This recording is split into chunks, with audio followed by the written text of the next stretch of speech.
Mary mengangguk. Iya, awalnya aku hanya membayar deposit untuk meminta desainer di bawah naungannya mendesainkan sebuah gaun eksklusif untukku. Tapi aku terkejut saat dia sendiri yang datang. Aku pun penasaran dan bertanya. Ternyata dia sudah lama berteman dengan Bibi Belinda dan ibunya. Mary melanjutkan. Selain itu, saat Andi masih kecil dan mengunjungi Amerika bersama Bibi Belinda, dia juga sempat bertemu dengannya. Dia tahu hubungan keluarga kita dengan keluarga Anthony. Maria berpikir sejenak dan berkata, Margaret Wang seharusnya sudah berusia lebih dari 70 tahun sekarang. Setidaknya 20 tahun lebih tua dari Belinda. Aku tidak menyangka mereka ternyata berteman. Mary berkata, mungkin dia mengenal Bibi Belinda melalui ibunya. Lalu dia menambahkan, menurutnya, Bibi Belinda juga pernah banyak membantunya di masa lalu. Dari caranya berbicara sepertinya dia sangat berterima kasih. Maria mengangguk. Bibi Belindamu memang sudah banyak membantu orang. Bahkan di Silicon Valley, lebih dari setengah perusahaan besar di sana pernah mendapatkan investasinya. Mary mengangguk setuju dan melanjutkan. Itulah sebabnya dia rela menempuh perjalanan jauh untuk mengukur tubuhku, lalu menghabiskan beberapa bulan menjahit gaunku sendiri. Setelah selesai, dia bahkan membawanya sendiri ke sini untuk menyesuaikan detailnya. Dia bekerja keras selama ini, tapi akhirnya tidak mau menerima sepeser pun dariku. Katanya, karena aku adalah menantu Bibi Belinda, maka aku sudah seperti menantunya sendiri. Sejak tadi Aldi Gunawan hanya diam. Namun tiba-tiba dia menjadi sangat serius dan bertanya, Mary, kau tidak memberitahu dia tentang keadaan Andi, bukan? Mary menggeleng, tidak. Dia hanya menyebutkan hubungannya dengan keluarga Anthony, tapi tidak pernah bertanya tentang Andi. Tiba-tiba Aldi Gunawan teringat sesuatu. Dia menepuk pahanya dan berseru, aduh, celaka. Kita lupa sesuatu yang sangat penting.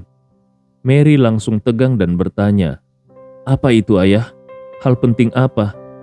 Aldi Gunawan langsung berkata, hari ini di konsermu, kau membuat kehebohan yang sangat besar.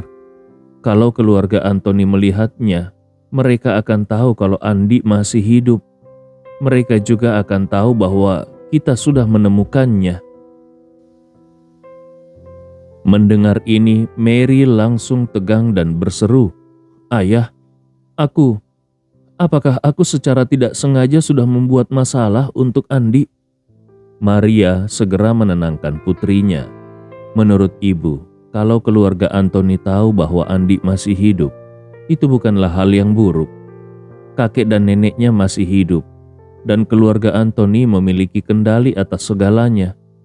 Kalau mereka tahu Andi masih ada, mereka pasti akan senang, bukan malah menganggapnya sebagai ancaman.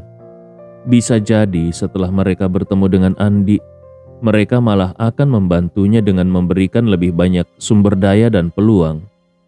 Lalu dia melanjutkan, seandainya pun keluarga Anthony tidak memiliki perasaan mendalam terhadap Andi, mereka tetap memiliki hubungan darah dengannya. Paling buruk mereka hanya akan memilih untuk tidak saling mengganggu.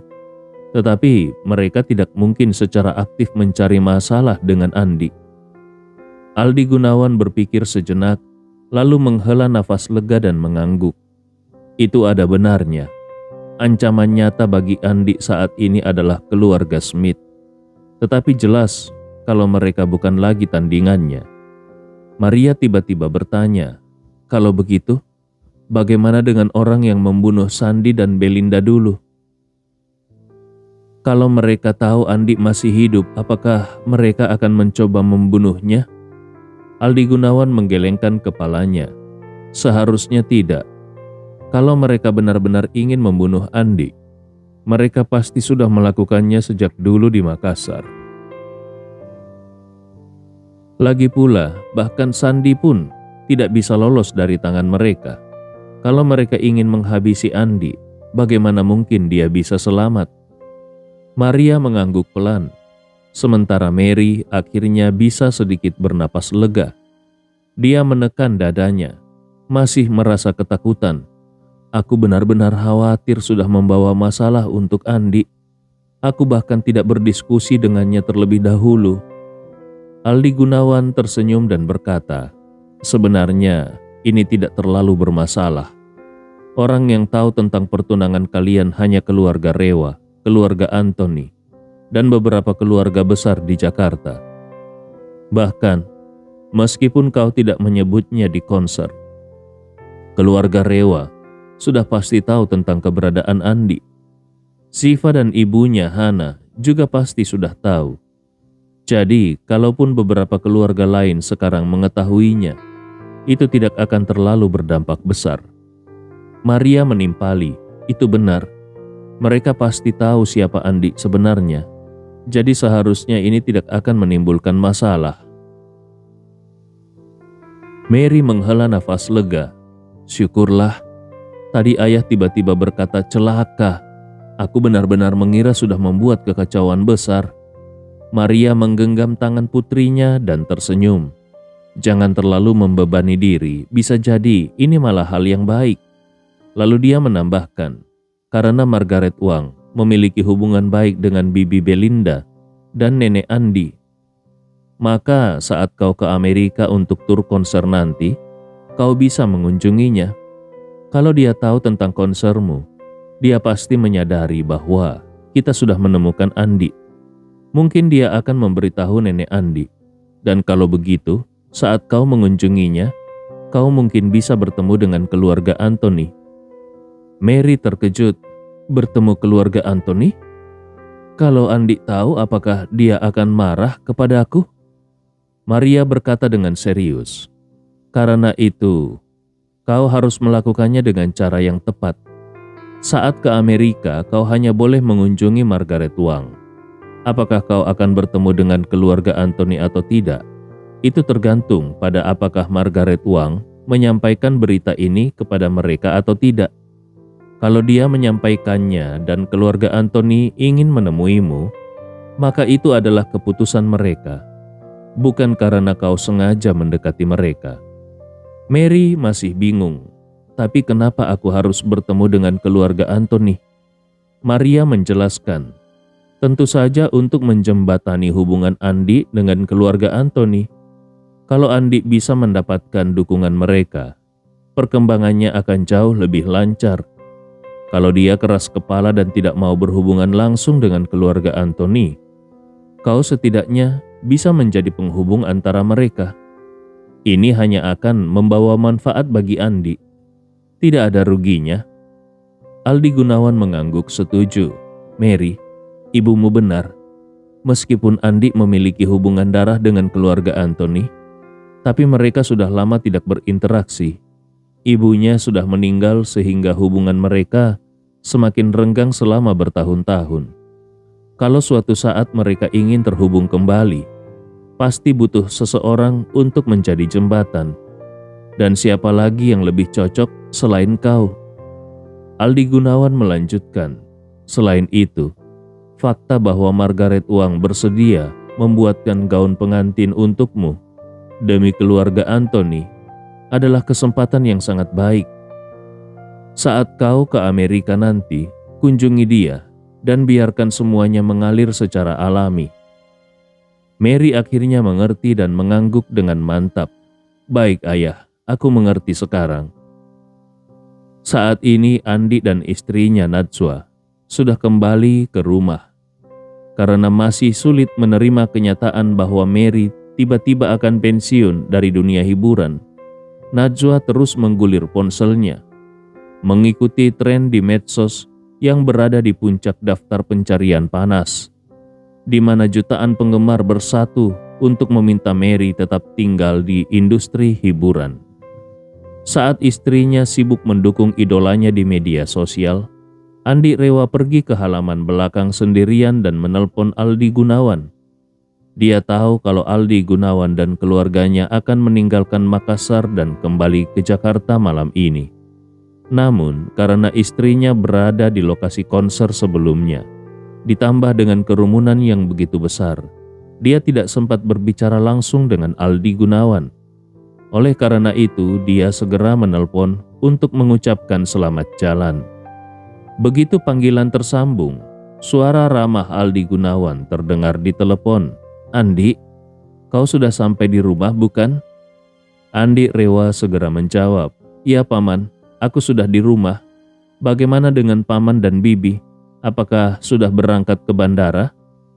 Aldi Gunawan tertawa kecil. "Kami sedang dalam perjalanan sekarang.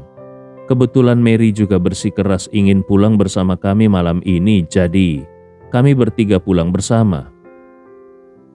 Andi Rewa terkejut. "Apa? Mary juga ikut pulang? Bukankah dia baru saja menyelesaikan konsernya dan pasti sangat lelah? Kenapa dia tidak beristirahat semalam lagi sebelum kembali?" Aldi Gunawan tertawa. "Paman dan Bibi juga menasehatinya begitu. Tapi anak ini tetap ingin pulang bersama kami. Katanya dia merasa tidak ada lagi yang perlu dilakukan di sini, jadi lebih baik kembali dan beristirahat dengan baik di rumah." Andi Rewa merasa sedikit kehilangan mendengar itu. Namun dia hanya bisa mengangguk dengan pasrah. "Baiklah, tolong sampaikan padanya agar mengirimiku pesan di chat setelah kalian mendarat." Aldi Gunawan menjawab dengan senyum di suaranya. "Tentu, nanti akan Paman sampaikan. Andi, ini sudah larut malam, kau juga harus beristirahat." Andi Rewa merasa sedikit bersalah dan berkata, "Paman, aku benar-benar merasa tidak enak. Paman dan Bibi datang jauh-jauh ke sini tapi aku tidak bisa menjamu kalian dengan baik.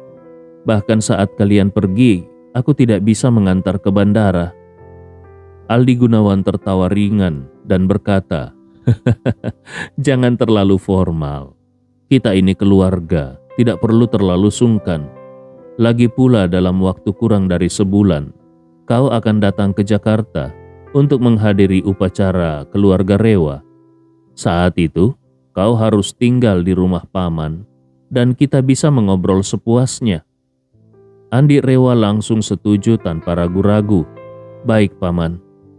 Dia memang sudah berjanji kepada kakeknya untuk kembali ke Jakarta untuk menghadiri upacara keluarga Rewa. Karena sudah berjanji, tentu saja dia harus menepatinya.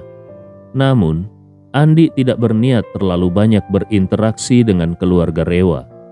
Sejak awal dia memang tidak ingin tinggal di kediaman keluarga Rewa di Jakarta. Kalau tidak, setiap hari dia harus bertemu dengan bibinya Anita. Itu hanya akan membuat suasana semakin canggung, baik bagi bibinya maupun dirinya sendiri. Kalau dia tinggal di rumah Aldi Gunawan, semuanya akan menjadi lebih nyaman. Mendengar Andi Rewa setuju, Aldi Gunawan sangat gembira dan berkata, "Kalau begitu, kita sudah sepakati. Sebelum kau berangkat ke Jakarta, beritahu Paman terlebih dahulu ya."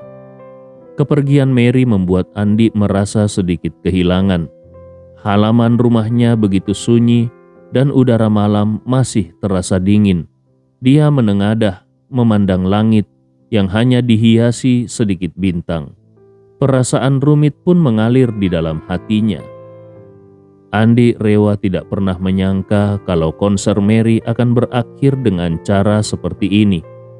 Mengingat kembali foto-foto lama yang ditampilkan di konser tadi, hatinya dipenuhi kehangatan, sekaligus rasa bersalah. Meskipun hidupnya selama ini penuh kesulitan, tetapi setidaknya dia masih memiliki sangkala yang diam-diam melindunginya di panti asuhan. Secara teknis, dia tidak pernah benar-benar kekurangan makan dan pakaian. Hanya saja kondisi kehidupannya memang cukup sulit. Namun, selama ini dia sama sekali tidak menyadari keluarga Mary sudah mencarinya tanpa lelah selama bertahun-tahun. Hanya rasa kasih sayang ini saja sudah membuatnya sangat terharu dan tidak tahu bagaimana membalasnya. Belum lagi Mary yang tetap setia pada janji pertunangan mereka dan menunggu dirinya selama hampir 20 tahun. Bagaimana dia bisa membalas ketulusan keluarga Gunawan? Ini menjadi simpul yang sulit diurai di dalam hatinya. Dan justru karena sulit diurai, dia tidak tahu harus berbuat apa. Terlebih lagi di sisinya masih ada Najwa, istri yang sudah menemaninya selama 4 tahun. Tidak pernah meninggalkannya dan selalu setia kepadanya. Saat Andi Rewa masih larut dalam pikirannya, Najwa keluar dari villa dengan mengenakan mantel tebal. Di tangannya dia membawa jaket Andi. Dia melangkah ke samping Andi dan dengan lembut meletakkan jaket di bahu Andi, lalu berkata, "Suamiku, kenapa kau berdiri di luar sendirian? Udara malam ini cukup dingin." Andi Rewa tersenyum tipis. "Di dalam terlalu pengap. Aku ingin keluar sebentar untuk menghirup udara segar." Najwa menatap Andi dengan cermat dan bertanya dengan penuh perhatian, "Suamiku, kenapa aku merasa kau seperti sedang memikirkan sesuatu? Apa kau sedang menghadapi masalah?" Andi Rewa berbohong dengan tenang. "Tidak ada apa-apa. Hanya saja di bulan April nanti, aku ada pekerjaan Feng Shui di Jakarta. Keluarga kaya mengundangku untuk memeriksa Feng Shui makam leluhur mereka. Tapi sepertinya ini agak rumit. Aku sedang memikirkan cara terbaik untuk menanganinya." Andi Rewa berkata demikian, bukan hanya agar Najwa tidak terlalu memikirkan hal lain, tetapi juga untuk memberikan Najwa sinyal lebih awal bahwa dia akan pergi ke Jakarta pada bulan April nanti. Namun, setelah mengatakan itu, bukannya merasa lega karena bisa memanfaatkan alasan ini dengan baik, Andi Rewa justru merasa sedikit sedih. Sejak sangkala muncul kembali, dan sejak dia memperoleh buku ajaib, hubungannya dengan Najwa semakin dipenuhi kebohongan. Meskipun sebagian besar kebohongan itu dilandasi niat baik, namun kebohongan tetaplah kebohongan. Najwa yang tidak menaruh curiga sedikit pun, hanya bertanya dengan heran, "Suamiku, kenapa kau kembali menerima pekerjaan Feng Shui?" Andi Rewa menjawab santai, "Bayarannya cukup tinggi, jadi tidak ada alasan untuk menolaknya." Karena tidak ingin Najwa kembali mengulang omongan lamanya, Andi segera menambahkan, "Selain itu, kau juga tahu sendiri bahwa orang-orang kaya ini memiliki lingkaran sosial mereka sendiri. Kalau aku menolak terlalu banyak pekerjaan dari mereka, aku bisa saja dimusuhi oleh kelompok itu. Bahkan mungkin saja aku malah jadi target mereka. Jadi, aku sekarang berada dalam posisi yang sulit. Tidak mungkin tiba-tiba berhenti menerima pekerjaan seperti ini." Awalnya Najwa memang ingin kembali mengungkit perkataan lamanya. Menurutnya, kalau perusahaan yang sedang dia bangun mulai berkembang, Andi bisa secara bertahap mengurangi pekerjaan Feng Shui dan sebisa mungkin menjauhi dunia itu. Namun, setelah mendengar penjelasan Andi, dia pun mengurungkan niatnya dan hanya bisa berkata dengan pasrah, "Baiklah, suamiku, yang penting kau harus lebih berhati-hati." Andi Rewa tersenyum tipis dan mengangguk, "Jangan khawatir, aku akan menjaga diriku baik-baik." Najwa pun tersenyum lega lalu berkata, "Sudah larut malam, ayo kita tidur." Tengah malam, saat Andi dan Najwa sedang tertidur dalam pelukan satu sama lain, di halaman luas villa keluarga, Wirawan, seorang wanita, melangkah keluar dengan hati-hati. Waktu sudah menunjukkan pukul 1.30 dini hari. Namun Rika belum juga tidur. Dia seorang diri berjalan ke halaman, memilih tempat yang kering, lalu duduk bersila dan menatap langit berbintang. Konser Mary tadi sangat mengguncang hatinya. Banyak momen dalam konser itu masih berputar di kepalanya hingga saat ini. Untuk pertama kalinya, dia melihat dengan mata kepalanya sendiri betapa beraninya Mary dalam mengungkapkan perasaannya. Saat itu kekagumannya terhadap Mary semakin dalam. Namun, Setelah merenungkan semuanya, dia memiliki firasat yang kuat kalau pria yang Mary nyatakan cintanya di atas panggung adalah Andi Rewa, pria yang sudah lama dia cintai. Sayangnya dia tidak memiliki bukti yang cukup untuk mendukung firasatnya itu. Rika sudah mencari tahu tentang latar belakang Andi, tetapi tidak terlalu mendalam. Yang dia tahu hanyalah bahwa Andi adalah seorang yatim piatu sejak kecil, dibesarkan di panti asuhan di Makassar, lalu menikah dengan keluarga Tama sebagai menantu. Kehidupan yang Andi jalani tampak biasa saja, namun bahkan juga sedikit menyedihkan. Akan tetapi yang membuatnya bingung adalah bagaimana mungkin seorang menantu biasa seperti Andi Rewa bisa tumbuh menjadi sosok yang begitu dihormati di Makassar. Yang lebih aneh lagi, dari mana asal kekuatan luar biasa yang dimiliki Andi? Bagaimana mungkin Andi memiliki ramuan jamu ajaib yang mampu mengubah takdir seseorang? Di satu sisi, Andi adalah seorang menantu yang diremehkan. Di sisi lain, Andi adalah pria yang begitu kuat dan luar biasa. Dua identitas ini, bagaikan langit dan bumi, membuat Rika semakin tenggelam dalam kebingungan. Saat dia masih tenggelam dalam pikirannya, seorang wanita lain berjalan masuk ke halaman. Dengan langkah ringan, Fania mendekatinya dan tersenyum. "Rika, kenapa kau belum juga tidur?" Rika menoleh dan tersenyum lembut. "Aku tidak bisa tidur. Bagaimana denganmu?" Fania mengangkat bahu dan tersenyum. "Aku juga sama."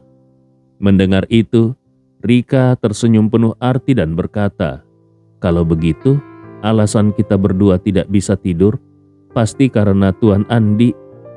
Fania terkejut sesaat lalu tersenyum pahit.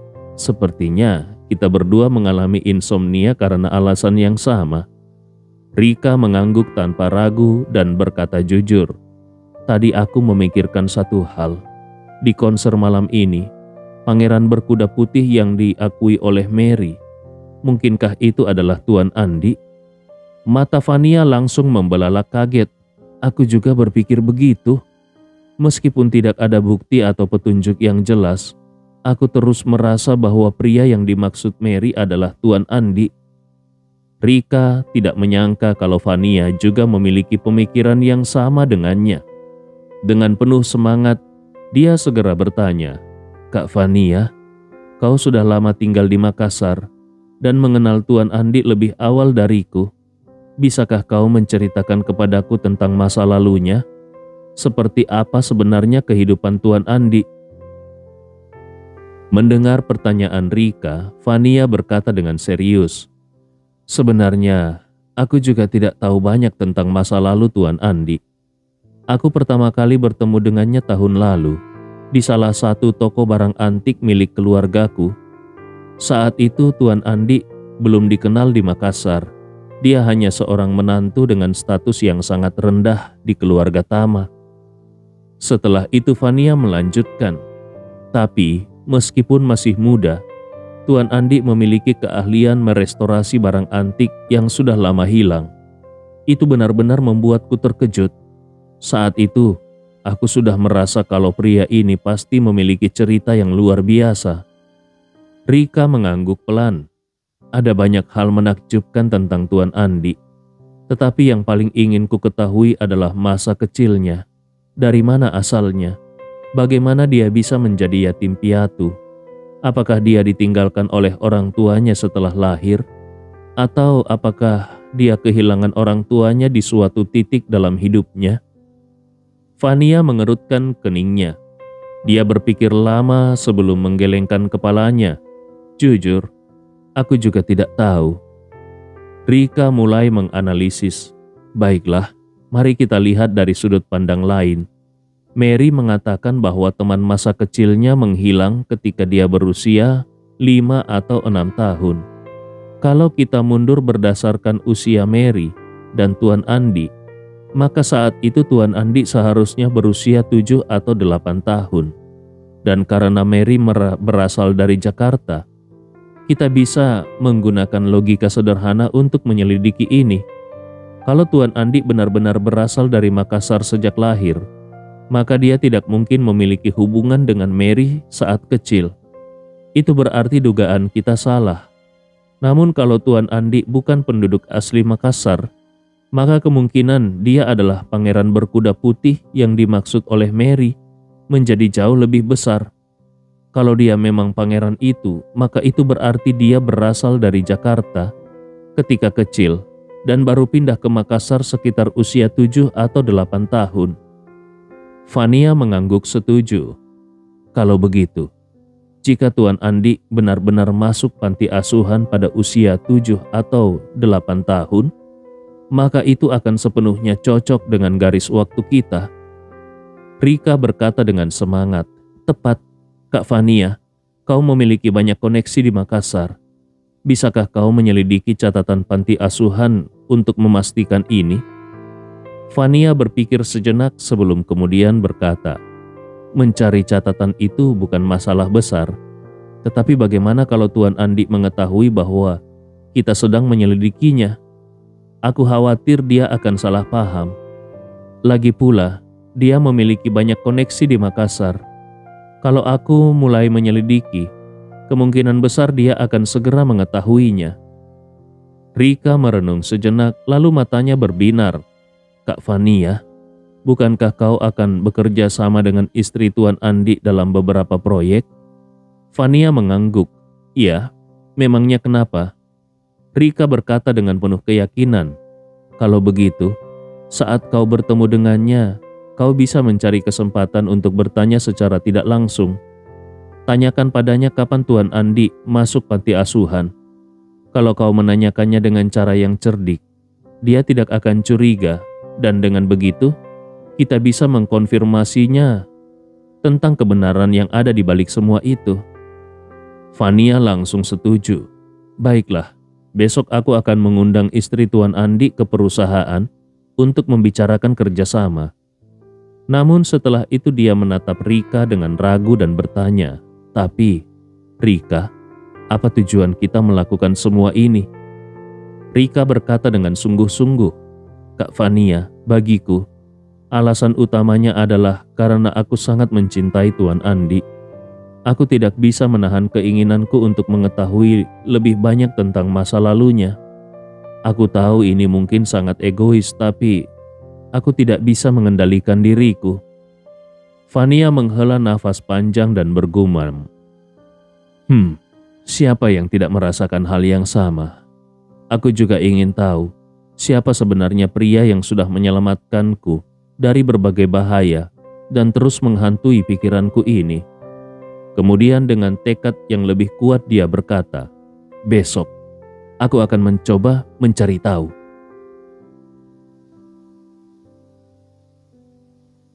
Keesokan paginya, Andi dan Najwa bangun satu persatu. Setelah mencuci muka dan bersiap, mereka turun untuk sarapan. Sesuai rutinitas mereka, setelah sarapan, Andi akan mengantar Najwa ke tempat kerja. Namun lokasi kerjanya tidak selalu tetap. Terkadang ke kantornya, terkadang ke lokasi konstruksi milik grup Rapocini, atau ke rumah tua yang baru dibeli oleh Hana. Saat sarapan, Najwa asik dengan ponselnya sebelum tiba-tiba berseru gembira kepada Andi, "Suamiku, Nona Fania dari keluarga Wirawan mengundangku ke kantor grup Wirawan untuk membahas kerjasama proyek." Andi Rewa tidak terkejut karena Fania sudah menyatakan niatnya dengan jelas sehari sebelumnya. Menurutnya, alasan Fania melakukan ini pasti karena ingin membalas budi atas bantuan yang sudah dia berikan kepadanya. Jadi, tanpa berpikir panjang, Andi Rewa bertanya, "Kalau begitu, setelah sarapan nanti, aku antar kau ke grup Wirawan atau ada tempat lain yang ingin kau tuju?" Najwa menjawab tanpa ragu, "Ke kantor grup Wirawan. Nona Fania sekarang adalah ketua grup Wirawan. Dalam hal kerjasama proyek, dia yang punya keputusan akhir. Jadi, aku harus segera bertemu dengannya dan melihat apakah kerjasama ini bisa segera terwujud." Di samping mereka, Carla berseru kagum. "Najwa, kau sudah bisa bekerja sama dengan grup Wirawan sekarang? Wah, ini luar biasa." Najwa buru-buru berkata, "Bu, aku hanya akan berbicara dengan Nona Vania untuk melihat apakah ada peluang kerjasama." Carla tertawa. "Kalau seorang presiden grup sebesar itu mengundangmu secara langsung, apalagi yang perlu dipikirkan? Ini pasti akan berhasil. Kalau jadi, perusahaanmu akan naik ke level yang lebih tinggi." Najwa tetap tenang dan berkata, "Itu baru bisa dipastikan setelah aku berbicara dengannya." Carla tanpa ragu berkata, "Jangan khawatir Najwa, ini pasti akan berhasil. Jangan lupa, Andi sudah pernah membantu keluarga Wirawan dengan Feng Shui. Vania bahkan pernah datang ke rumah kita membawa hadiah. Dengan pengaruh Andi, mana mungkin dia membiarkanmu pulang dengan tangan kosong?" Mendengar ini, suasana hati Najwa sedikit meredup. Dia sadar bahwa alasan Vania ingin bekerja sama dengannya pasti karena suaminya. Bahkan kerjasama sebelumnya dengan grup Rapocini kemungkinan juga terjadi karena Desi mempertimbangkan Andi. Pemikiran ini sedikit merusak semangatnya dalam berbisnis. Andi Rewa menyadari perubahan ekspresi Najwa dan tersenyum menenangkannya. "Sayang, sebenarnya dalam dunia bisnis, banyak orang mendapatkan proyek karena ada yang membantu memperkenalkan. Tapi yang benar-benar menentukan keberhasilan kerjasama adalah kemampuan sendiri. Dan aku percaya kalau istriku adalah yang terbaik dalam hal itu." Najwa tersenyum bersyukur dan berkata dengan tulus, "Terima kasih sayang." Setelah sarapan, Andi Rewa mengantarkan Najwa ke kantor grup Wirawan. Setelah itu, dia melanjutkan perjalanannya sendiri menuju grup Rapocini untuk menghadiri pertemuan dengan Siva dan Bella. Di grup Wirawan, Najwa mendapat sambutan yang sangat istimewa. Begitu dia menyebutkan namanya di meja resepsionis, Vania langsung mendapat kabar dan turun dari kantornya sendiri untuk menjemput Najwa. Sikap ini membuat Najwa merasa sangat terhormat. Setelah membawa Najwa ke kantornya, Vania langsung ke inti pembicaraan. Dia mengeluarkan beberapa rencana proyek pembangunan yang sedang dirancang oleh grup Wirawan dan berkata, "Nona Najwa, proyek-proyek ini sedang dalam tahap persiapan dan akan segera dimulai.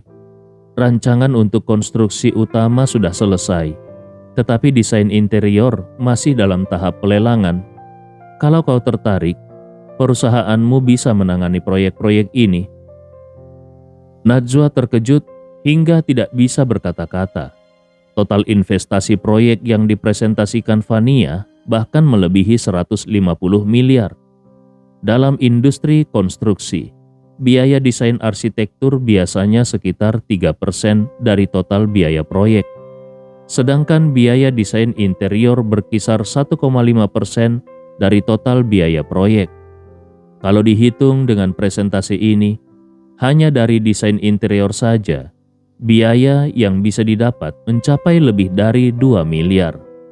Dan kalau dia bisa mendapatkan kontrak untuk pelaksanaan konstruksi juga, maka keuntungannya bisa berlipat ganda.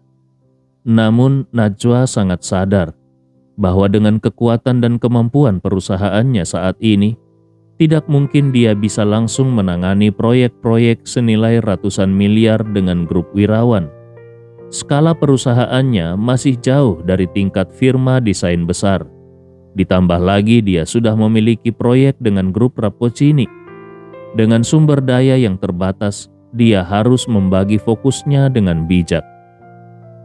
Dari total proyek ratusan miliar ini, Najwa memperkirakan bahwa dirinya paling banyak hanya bisa menangani 1/5 dari keseluruhannya. Namun sekalipun hanya 1/5, itu tetaplah bagian yang sangat besar. Hanya dari biaya desain saja, nilainya sudah mencapai lebih dari 400 juta. Saat Najwa merasa sangat bersemangat dengan peluang besar ini, di seberangnya Vania justru sedang memikirkan cara untuk mengalihkan pembicaraan ke Andi tanpa membuat Najwa curiga. Maka dia bertanya dengan lembut, "Nona Najwa, menurutmu apakah perusahaanmu bisa bekerja sama dengan grup Wirawan dalam proyek-proyek ini?" Najwa berpikir sejenak sebelum menjawab dengan serius. "Nona Fania, proyek-proyek ini memang bisa kami kerjakan, tetapi aku ingin memastikan terlebih dahulu apakah semuanya akan dimulai secara bersamaan." Fania menjelaskan, proyek-proyek ini sebagian besar sudah dalam tahap persiapan, tetapi jadwal pelaksanaannya akan tersebar dalam rentang 6 bulan hingga 1 tahun. Jadi kau akan punya cukup waktu untuk mengatur dan mengalokasikan sumber daya dengan lebih baik. Kalau semuanya dimulai secara bersamaan dalam waktu yang singkat, aku khawatir kau akan kewalahan.